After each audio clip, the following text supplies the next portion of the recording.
জাহান্নামীদের খাবার, জাহান্নামীদের খাবার। আল্লাহ বলছে জাহান্নামীদের খাবারের দুইটা বৈশিষ্ট্য। এক, জাহান্নামীরা যে খাবার জাহান্নামে দিবে এর দ্বারা এক নাম্বার তাদের ক্ষুধা নিবারণ হবে না, দুই, কোনো পুষ্টি কোনো ভিটামিন হবে না। লা ইউসমিনু ওয়ালা ইউগনি মিন জু'। জাহান্নামীদের খাবারে ক্ষুধাও নিবারণ হবে না, ক্ষুধাও মিটবে না, পুষ্টি ভিটামিনও হবে না।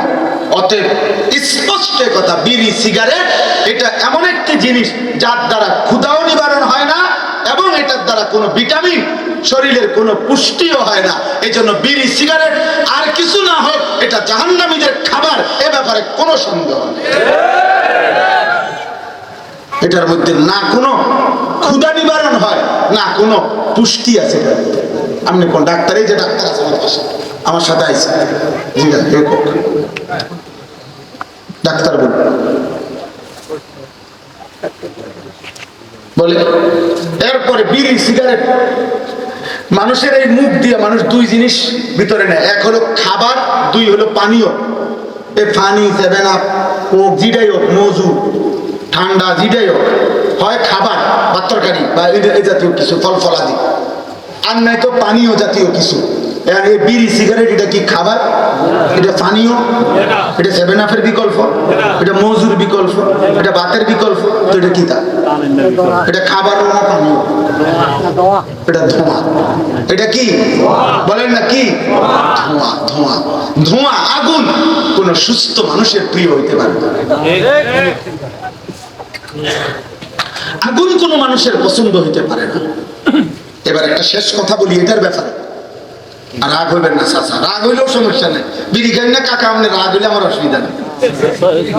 না, আপনি সেট যদি উড়ে তো হিম্মত করে সেটটা ছাইড়ে দেন, বেড হইলে ছাইড়ে দেন। আমার লোকে সেট করে ছাইড়ে দেন। যা বেটা, এর দূরে একটা হুজুর আইছে, বেটা বিড়ি কদ্দুর খাইলে খাইয়ারি এতটি কথা কইল, যা খাইলাম না এরকম বিড়ি। খবর পাইলে আমি ধর গেলে মুফতি সাহেবের মাধ্যমে আপনি লাগে হাত দিয়ে ফটো, আমার চাচার শরীরে একটা সেত উঠছে। না না, সেত ওঠে না, কত বুড়া মানুষ। আমি সিগুলি কয় কয় তো ভালাই কয় বুঝি তো, আরে আমরা লিখে তো পারি না।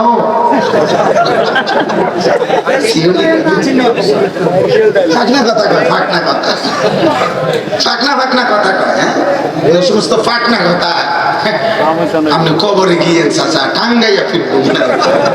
আমি বলে গেলাম আমার নাম আনিসুর রহমান, মনে রেখে টাঙ্গাইয়া ফিরবো। খামখেয়ালি করেন। আমি চাই আমার চাচাও যেন হয় জান্নাতি, আমার সন্তানও যেন হয় জান্নাতি, আমার কিশোর জান্নাতি হবে, যুবকও জান্নাতি হবে, আমার মা চাচিরাও জান্নাতি হবে। আমরা বলবো না তো কে বলবে? বলেন কে বলবে? নবী সাল্লাল্লাহু আলাইহি সাল্লাম তার চাচাকে কালেমার দাওয়াত দেয় না? ইব্রাহিম আলাইহিস সালাম তার আব্বাকে কালেমার দাওয়াত দেয় না? তাহলে আমরা বলবো না কেন? আমরা বলবো না কেন? আমরা বলবো না কেন? আপনি বলেন।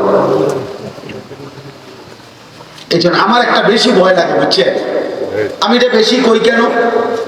এই 60-70 বছর টানা যে মানুষটা বিড়ি সিগারেট খাইল, এই ধোঁয়া আগুন, আরে এই চাষা যদি কবরে যায়, আমার কাছে ভয় লাগে আর কি, যে ফেরেশতা যদি কবরে ওনারে বলে, চাচা আমি খেয়াল করছি চাচা মৃত্যু পর্যন্ত আগুন ধোঁয়া আপনার প্রিয় ছিল, অতএব আপনার প্রিয় জিনিসটাই আজকে কবরে জ্বালায় দিলাম। আপনি যেহেতু আগুন ছাড়া ধোঁয়া ছাড়া 70 বছরও থাকতে পারেন নাই, তো কাজে এখানেও তো আপনি কবরের ভিতরে আগুন ছাড়া থাকবেন কেমনে চাচা? আপনার তো কষ্ট হবে চাচা।